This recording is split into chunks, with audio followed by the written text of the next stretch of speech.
नमस्कार, स्वराज एक्सप्रेस में आप सभी का स्वागत है। मैं हूं आपके साथ कविता पांडे और आप देख रहे हैं बिग डिबेट। जी हां, बीजेपी के लिए एबीपी सी वोटर ने सबसे कम 88 सीट और इंडिया टुडे एक्सिस माई इंडिया ने सबसे ज्यादा 162 सीटों का अनुमान लगाया है। कांग्रेस के लिए इंडिया टुडे एक्सिस माई इंडिया ने सबसे कम 68 सीट और एबीपी सी वोटर ने सबसे ज्यादा 137 सीट जीतने का अनुमान लगाया है। दूसरे सभी एग्जिट पोल में इन नंबरों के बीच में ही रहे। अब इतने बड़े अंतर लोगों के बीच एक भ्रम पैदा कर दिया है, जो कि सरकार को लेकर कंफ्यूजन पैदा कर दिया है। देखिए खास रिपोर्ट और आगे इसी पर खास मेहमानों के साथ चर्चा करेंगे। मध्य प्रदेश एग्जिट पोल जब से आए हैं उसके बाद से हर कोई कंफ्यूज है। किसी को समझ भी नहीं आ रहा है कि आखिर सरकार किसकी बनने वाली है।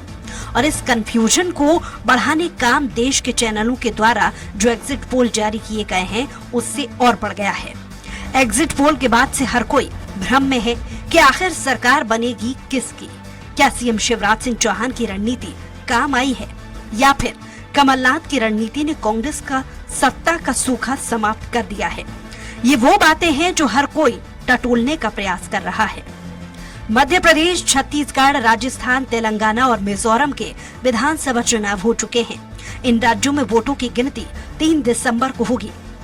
तब तक राज्य की कांग्रेस और बीजेपी नेताओं की बेचैनी और दिल की धड़कनें बढ़ी रहेंगी। तमाम ग्राउंड रिपोर्ट्स में मध्य प्रदेश और छत्तीसगढ़ में कड़े मुकाबले की बात कही गई है। दोनों राजनीतिक पार्टियां अपने अपने सर्वे का हवाला देकर दोनों राज्यों में जीत का दावा कर रही हैं।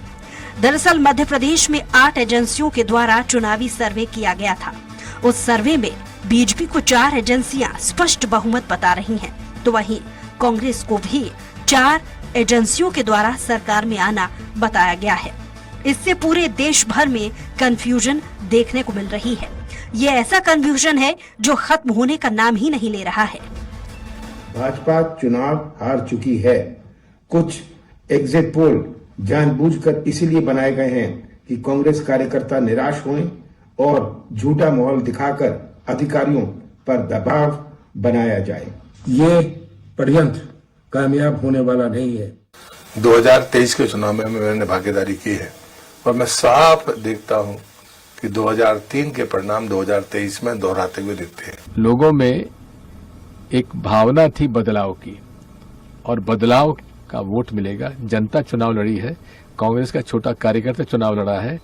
लोग बाग ऊब चुके हैं शिवराज सिंह चौहान उनके झूठे वादों से।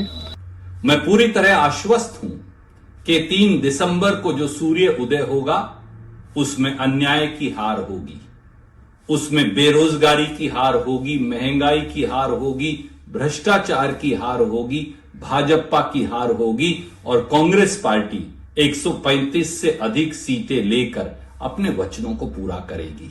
खैर, मध्य प्रदेश विधानसभा चुनाव के लिए मतगणना 3 दिसंबर को होगी। इससे पहले एग्जिट पोल के नतीजे सामने आए हैं। इन पर प्रतिक्रिया देते हुए मुख्यमंत्री शिवराज सिंह चौहान ने कहा कि बीजेपी स्पष्ट बहुमत के साथ सरकार बना रही है। वहीं नरसिंहपुर विधानसभा सीट से बीजेपी प्रत्याशी और केंद्रीय मंत्री प्रहलाद सिंह पटेल बोले, हम 2003 को दोहराएंगे। दूसरी ओर कांग्रेस की तरफ से भी चुनाव जीतने के दावे किए जा रहे हैं। पार्टी के वरिष्ठ नेता और पूर्व सीएम दिग्विजय सिंह ने कांग्रेस को 130 सीटें मिलने की बात कही है। Special desk, Swaraj express. तो रिपोर्ट देखिए आप लोगों ने और इसी पर हम ज्यादा चर्चा करेंगे। ज्यादा चर्चा के लिए हमारे साथ खास मेहमान भी मौजूद हैं। कांग्रेस प्रवक्ता रोहित यादव जी हमारे साथ मौजूद हैं, बहुत स्वागत है आपका। बीजेपी प्रवक्ता सत्येंद्र जैन जी हमारे साथ मौजूद है, बहुत स्वागत है आपका। वरिष्ठ पत्रकार योगेश जी हमारे साथ मौजूद है। आप तीनों मेहमानों का चर्चा में बहुत स्वागत है। सबसे पहले योगी राज जी के पास चलेंगे। योगी राज जी, कुछ एग्जिट पोल्स की बात करें तो वो बीजेपी की सरकार बना रही है, कुछ एग्जिट पोल्स की बात करें तो बीजेपी की सरकार बना रही है। बड़ा कंफ्यूजन सा है, आपका आकलन क्या कह रहा है? हालांकि ये भी बात सही है कि हर बार एग्जिट पोल सही नहीं होते हैं।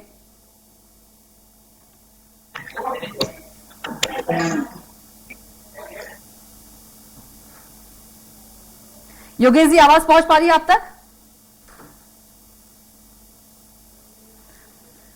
चलिए कांग्रेस प्रवक्ता के पास चलते हैं, रोहित यादव जी के पास। रोहित यादव जी, क्या लगता है कि एग्जिट पोल को आप किस तरह से देखते हैं? क्योंकि जो अधिकतर एग्जिट पोल्स है वो तो बीजेपी की सरकार बना रही है। देखिए, मैं आपको ये बात आपके चैनल के माध्यम से बताना चाहता हूँ कि एग्जिट पोल एक तरह के कयास है और राजनीति में कयास नहीं चलते, मेहनत और सेवा चलती है। जी।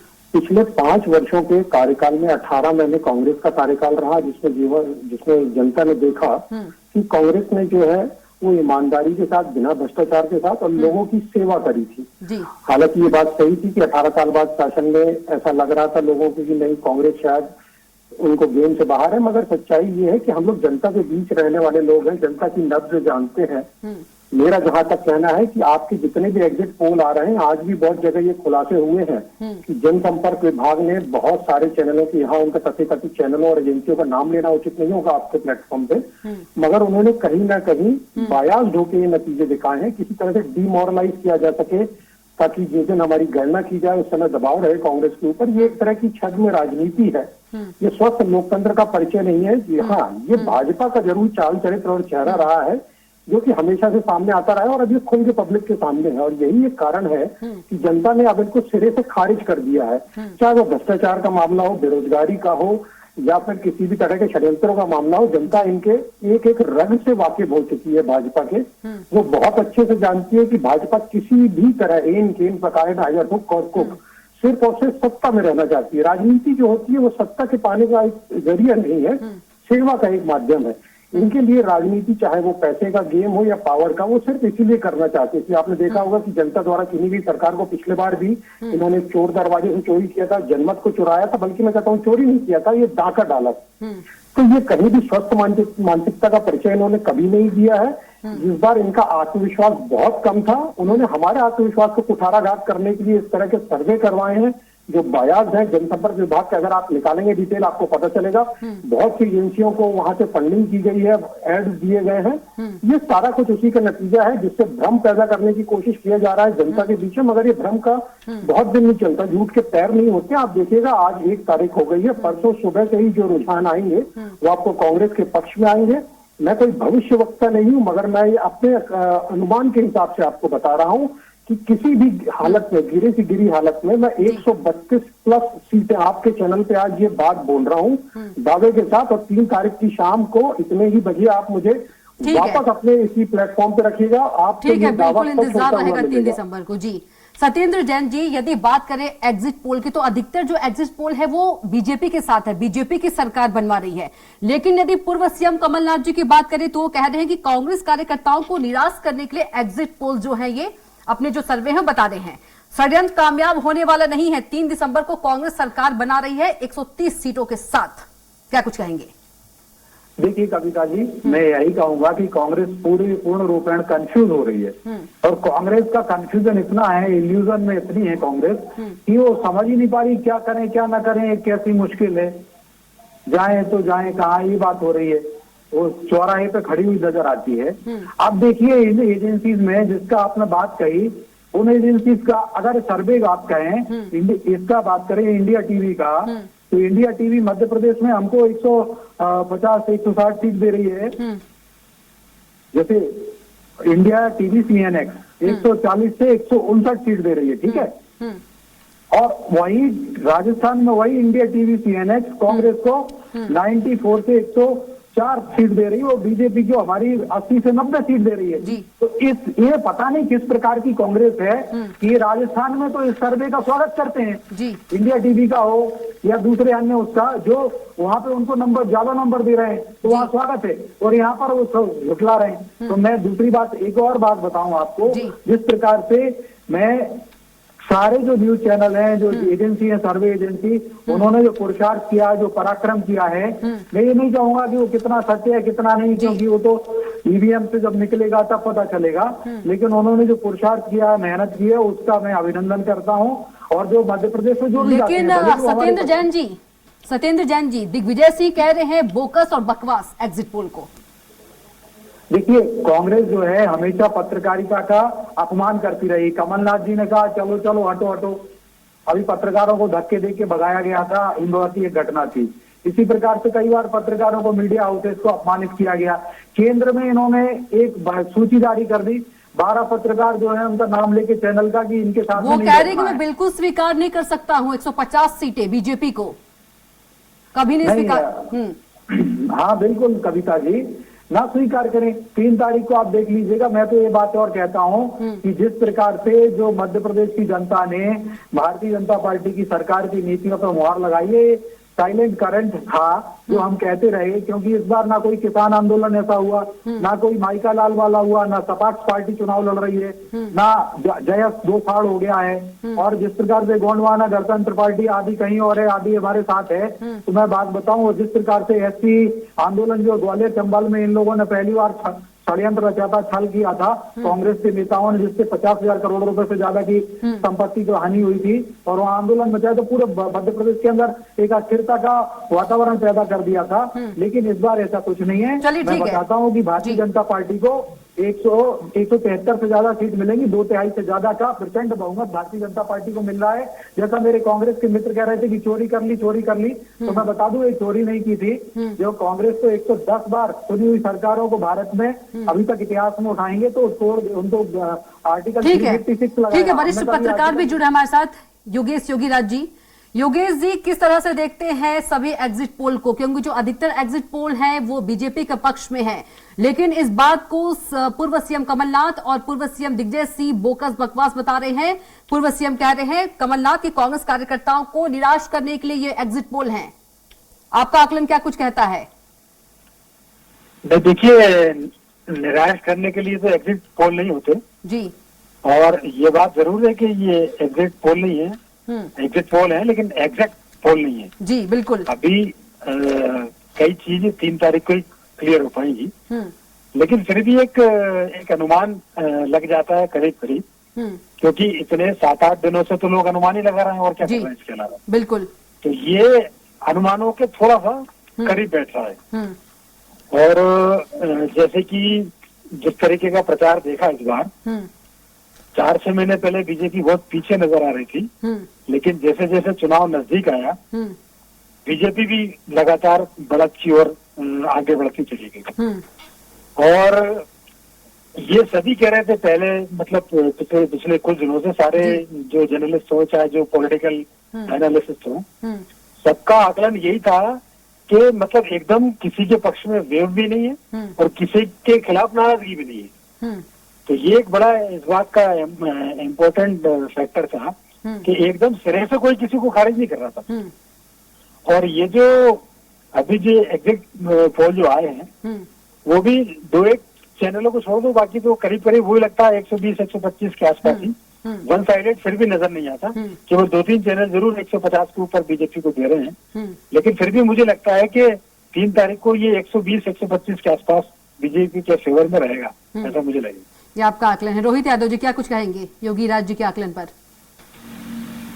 देखिए, योगीराज जी एक अनुभवी पत्रकार है, उनके आकलन पे मैं ये तो नहीं कहूंगा कि वो गलत है या सही है या क्या है, ये कयास है। मैंने पहले भी कहा था, कयासों के आधार पे अगर देखा जाए तो ऐसे बहुत सारे चैनल और भी हैं, बहुत से पत्रकार हैं जिनके साथ लगातार मैं चर्चा में रहा हूँ पिछले 2 दिनों से। खासकर मेरा जो ज्यादातर वक्त है वो पत्रकार बंधुओं के साथ बीत रहा है, चाहे वो प्रदेश स्तर के रहे हों या राष्ट्रीय स्तर के। लगातार मेरी उनसे चर्चाएं भी हो रही हैं।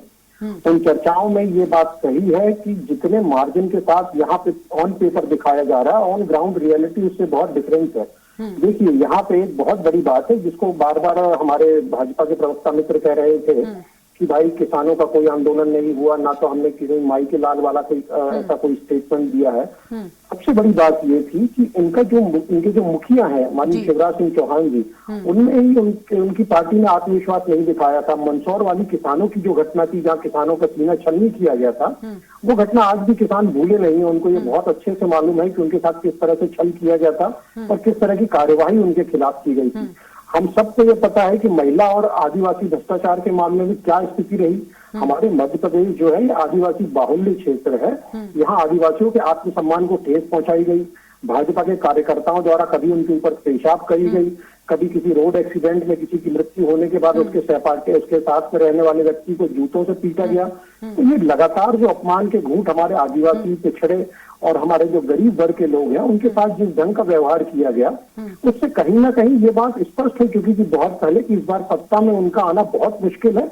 हाँ, ये धन्ना सेठों की पार्टी है, इसमें कोई बुराई नहीं है कि उनके पास फंडिंग की कोई कमी नहीं, उन्होंने बखूबी पैसा बांटा है, मगर जनता इतनी समझदार है, इतनी विवेकवान हो चुकी है। हो सकता है इनके सामने इन्होंने प्रलोभन दिया हो तो जनता, हमारी सीधी शादी हमारे मध्य प्रदेश की, उसने इनके हाँ में हाँ मिला दिया हो। मगर ये बात सच है कि जनता का मन और जनता का मत दोनों ही इस बार जो है वो कांग्रेस के साथ है। ना तो होगा कांग्रेस ने जनता का मत और मन दोनों टटोल लिया है, आप ये कहना चाहते हैं, इसलिए जो कांग्रेस है पूर्ण बहुमत के साथ सरकार बना रही है। सत्येंद्र जी, रोहित यादव जी कह रहे हैं कांग्रेस ने जनता का मन और मत दोनों टटोल लिया है, इसलिए उन्हें पूरा विश्वास है कि कांग्रेस की सरकार 3 दिसंबर को बन रही है। और एग्जिट पोल पर पूर्व सीएम कमलनाथ जी ने कहा है कि देश विजन से चलता है, टेलीविजन से नहीं। देखिए, बिल्कुल मैं बता दूं कविता जी, रोहित जी कह रहे हैं, लेकिन इनके वरिष्ठ नेता गणों ने जनता को मन और मत नहीं टटोला है, उनका हृदय नहीं जीता है। जिस प्रकार से जनता का अपमान किया गया है, मध्य प्रदेश की जनता ने भी देखा है कि जिस प्रकार से प्रियंका वाड्रा मध्य प्रदेश आती हैं और वो कहती हैं कि मध्य प्रदेश आप लोग क्या अंधे हो गए हो, जो 4-4 बार भारतीय जनता पार्टी को जिता रहे हो, तो खुले मंच से मध्य प्रदेश की जनता को अंधा बना देना, आंखें फोड़ देना।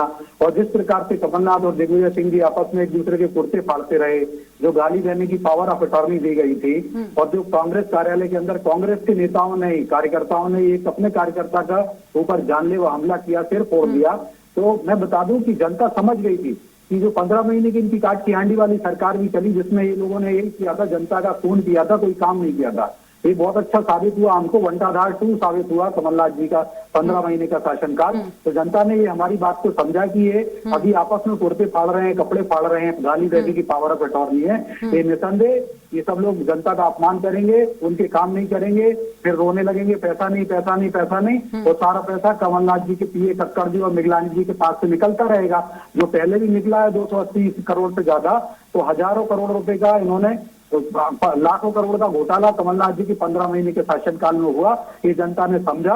और जो एग्जिट पोल आ रहे हैं, जो मीडिया का पुरुषार्थ जो किया गया है, मुझे लगता है कि अगर कभी आपका छत्तीसगढ़ में आपके फेवर में आ रहा है, राजस्थान में वही एग्जिट पोल आपको फेवर में दिखा रहा है, तो आप वहां उसका स्वागत कर रहे हैं। मध्य प्रदेश में नहीं दिखा रहा है तो आप उसी एजेंसी को आप यहाँ गाली दे रहे हो, वहाँ गरिया रहे हो। तो ऐसा नहीं करना चाहिए। 2 प्रकार का दृष्टिकोण मध्य प्रदेश की जनता गरिया नहीं रहे हैं सत्येंद्र जी, कोई गाली नहीं दे रहा है। और जिस प्रकार से, जी हाँ कविता जी, जो वरिष्ठ पत्रकार जी ने कहा है, बहुत अच्छी बात कही कि देव नहीं दिखी। जो पत्रकार भी गए जनता का जनमानस टटोलने, तो एक देव नहीं थी, बड़ा शांत चित्त रही जनता। तो मैं बता दूं, ये भगवान तुल्य जनता, देव नहीं थी, नाराजगी नहीं थी, लेकिन एक जगह नाराजगी जरूर थी, कांग्रेस की जगह थी, क्योंकि 15 महीने की कमलनाथ की सरकार में जनहितैषी योजनाएं जो जन कल्याण से जुड़ी होती है, ठीक है, योगी राज जी के पास चलेंगे, योगी राज जी के पास एक लालनी लक्ष्मी नहीं बनाई गई, ठीक है, इसी मुद्दे पे आएंगे योगी राज जी के पास। ठीक है जैन साहब, ठीक है योगी राज जी के पास, इसके कारण ठीक है जैन साहब, योगी राज जी के पास। ठीक है योगेश जी, यदि हम एग्जिट पोल की ही बात करें, उसी तरफ चले, तो क्या कुछ फैक्टर हो सकता है, मोदी फैक्टर, लाडली लक्ष्मी योजना, माफ कीजिएगा लाडली बहना योजना, ये सब फैक्टर हो सकते हैं बीजेपी के पक्ष में जो वोट गए हैं, अगर एग्जिट पोल की बात करें तो उसके अनुसार चले तो? ये लाडली बहना ने एक बहुत महत्वपूर्ण भूमिका इस पूरे इलेक्शन में निभाई है बीजेपी के लिए, क्योंकि जब तक ये योजना लॉन्च नहीं हुई थी तब तक बीजेपी में बिल्कुल खामोशी की स्थिति थी। और ये मतलब ये पूरा खेल जो है 4 महीने में हुआ है, योगी राज्य कह सकते हैं। बिल्कुल बिल्कुल बिल्कुल, क्योंकि क्या है कि ये तो हमें बहुत क्लियर दिख रहा था 4 महीने पहले कि बीजेपी कहीं मैदान में नजर ही नहीं, डिसाइडेड था बिल्कुल एकदम। लेकिन जैसे लाडली बहना योजना लॉन्च की, इसमें बड़े बड़े नेताओं ने जो मेहनत की है जी, ये भी एक बहुत बड़ा फैक्टर है कि प्रधानमंत्री जैसा नेता यहाँ पे 1.5 दर्जन से ज्यादा सभाएं कर रहे हैं, केंद्रीय नेता लगे हुए हैं। और शिवराज सिंह चौहान तो निसंदेह चूंकि पूरी थी उनके पास, और 150 से ज्यादा उन्होंने, तो ये जो जिसको बोलते हैं ना कंबाइंड इफेक्ट, जो इन लोगों का था एफर्ट, तो इसमें बहुत प्रभाव डाला लोगों के लिए। तो मैंने पहले भी कहा कि जैसे जैसे चुनाव नजदीक आया जी, तो बीजेपी के पास आता चला गया। और मुझे ये लगता है कि ये जो आखिरी के जो, जिसको अपन क्रिकेट की भाषा में स्लो ओवर बोलते हैं, कांग्रेस मैच, तो मुझे ऐसा लगता है कि वो जो अंतिम ओवर में जो चौके छक्के बीजेपी के नेताओं ने लगाए, बीजेपी की योजनाओं में। और एक बात इसमें और ऐड करना चाहूंगा मैं, कि लाडली बहना तो एक स्कीम थी, लेकिन ये जो ट्राइबल एक बहुत बड़ा सेक्टर मध्य प्रदेश में शुरू से माना जाता रहा है, और पिछले 2-3 सालों में ट्राइबल को लेकर जो घोषणाएं की गई शिवराज जी की तरफ से, मोदी जी की तरफ से, आदिवासी दिवस बनाना, छुट्टी मनाना, कमलापति स्टेशन, ट्रैवल भी मुद्दा रहा। हाँ, ये ठीक भी है, थोड़ा सा आऊंगी योगेश जी आपके पास। एक छोटा सा कमेंट लूंगी रोहित यादव जी से। रोहित यादव जी, मुख्यमंत्री शिवराज सिंह चौहान ने कहा कि लाडली बहनों ने सारे कांटे निकाल दिए। देखिए, हमारी जो महिलाएं हैं वो बहुत अच्छे से समझ रही हैं कि 18 साल के इनके शासन में इनने कोई ऐसी योजना नहीं चलाई। ये एक तरह का प्रलोभन इन्होंने दिया है जब इनको अपनी सत्ता जाते देखी। हमारी बहनें इतनी समझदार थी कि उनको कहीं ना कहीं ये बात समझ में आ गई थी कि इनकी जितनी योजनाएं हैं ये सब प्रलोभन है और ये समय खाते में पैसे तो आए, खूब खुश हुई जो बहनें हैं। बिल्कुल, वो प्रलोभन। देखिए, पहली बार ऐसा हुआ है जहाँ पे सीधे सीधे सरकार ने वोट खरीदने की कोशिश करी है। इस बात को आप समझे। ये योजना के नाम पे वोट जब उन्होंने दिए, देख लिया कि आखिरी 4-5 महीनों में उनको ये लग रहा है कि हमारी सरकार नहीं बन रही है, तो ये सीधे सीधे प्रलोभन देके किसी भी तरह चुनाव मैनेज करने की कोशिश की गई। मगर कमलनाथ जी और हमारे कांग्रेस पार्टी के जो हमारे वादे हैं उसमें हमने इनसे पहले ही कहा था कि हम 1500 रुपए आपको देंगे। उसके बाद इन्होंने अपना 1000 से बढ़ा के 1250 किया।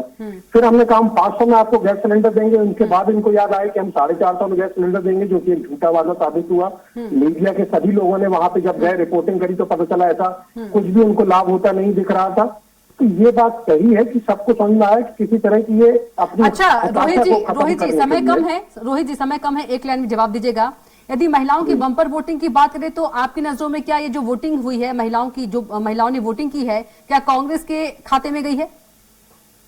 जी हाँ, बिल्कुल। मैं आपको दावे के साथ कह सकता हूँ, क्योंकि सिर्फ यही नहीं है, उसके अलावा भी महंगाई से उनको राहत मिलने की उम्मीद है जो कांग्रेस से ही दे सकती है उनको। चाहे उनको 500 का सिलेंडर है या 1500 रुपए महंगा। सत्येंद्र जी, राहत जो है वो कांग्रेस ही दे सकती है। बहुत छोटा जवाब, लास्ट कॉमेंट फिर लूंगी, योगेश जी से क्लोज करना है। देखिए कविता जी, हमने 15-18 साल तो एक बार सुन के नहीं आए, कोई तानाशाही नहीं की। हर 5 साल में हम चुनाव में गए, जनता ने हमें जिताया, और हमने 2005 में मुख्यमंत्री कन्यादान योजना प्रारंभ किया। 6.5 लाख से ज्यादा हमारे जोड़े जो हैं उनका हमने विवाह किया है, और 2-2 लाख रुपए तक हम उसमें दे रहे हैं। तो इसके कारण हमें उन्होंने दिया। 2007 में हमने लाडली लक्ष्मी योजना प्रारंभ की, लखपति बेटियां बनाई, आज 43 लाख बेटियां बन गई हैं। इस प्रकार से हमने जहाँ 40,000 किलोमीटर की सड़कें हुआ करती थी 2003 में, आज हमने 5,10,000 किलोमीटर से ज्यादा की सड़कें हो गई। जो 70,000 करोड़ की जीडीपी हुआ करती थी अर्थशास्त्र की भाषा में, उस अर्थव्यवस्था को हमने आज लगभग 15 लाख करोड़ की कर दिया। तो हमने निरंतर सतत कार्य किया, और सतत 2003 में भी जनता ने आशीर्वाद दिया, 2008 में दिया, 2013 में दिया, 2018 में दिया, 2020 के उपचुनाव में दिया। और मैं बताऊं, कांग्रेस को 20 साल में कभी 116 सीट नहीं आई। स्पष्ट बहुमत 116 का आंकड़ा कभी कांग्रेस की सामर्थ्य नहीं रह पाएगी टच कर पाई हो। ये सारी मिथ्या बात। ठीक है, वक्त हो गया। लास्ट कमेंट योगेश योगीराज जी से। सत्येंद्र जैन जी, लास्ट कमेंट जल्दी से। योगेश जी क्या कुछ कहेंगे? रोहित यादव जी कह रहे हैं कि जो महिलाओं की जो वोटिंग हुई है वो कांग्रेस के खाते में गई है, क्या लगता है आपको? नहीं, देखिए, केवल वोटिंग की मतलब नहीं है, और प्रलोभन तो दोनों पार्टियों ने दिए महिलाओं के लिए। लेकिन रोहित यादव जी एक ही पार्टी को बोल रहे प्रलोभन दिया, अपनी पार्टी को भी कहिए रोहित जी। नहीं, मैं वही कह रहा हूं, इन्होंने लाडली बहना की और उन्होंने नारी शक्ति योजना। सही बात है, लेकिन महत्वपूर्ण बात इसमें है कि जो बीजेपी ने महिलाओं के साथ भावनात्मक रिश्ता कायम किया है पिछले कुछ वर्षों में, तो शिवराज जी की तो खासी बॉन्डिंग है महिलाओं के बीच, बच्चों के बीच, तो ये बहुत असर डालती है। आज भी शिवराज जी की जो इमेज लोगों में है, तो नरेंद्र मोदी जी की जो इमेज महिलाओं में, नरेंद्र मोदी को पहले भी कह चुके हैं कि महिलाएं जो है गेम चेंजर है, बीजेपी के पक्ष में कोर वोट बैंक है महिलाएं जो है गेम चेंजर साबित होंगी शिवराज के लिए, योगीराज जी? बिल्कुल, 100%। क्योंकि उन्होंने एक अपनेपन का रिश्ता कायम किया है, और ये केवल वन साइड पे नहीं, महिलाएं भी उनको वैसे ही रेस्पॉन्स करती है। सत्येंद्र जी, क्लोज करना इसलिए आपके पास नहीं आ पाऊंगी, माफी चाहती हूँ। चलिए, आप तीनों को बहुत ही शुक्रिया। रोहित यादव जी आपका भी बहुत शुक्रिया, सत्येंद्र जैन जी आपका भी बहुत शुक्रिया, योगीराज जी आपका भी बहुत शुक्रिया।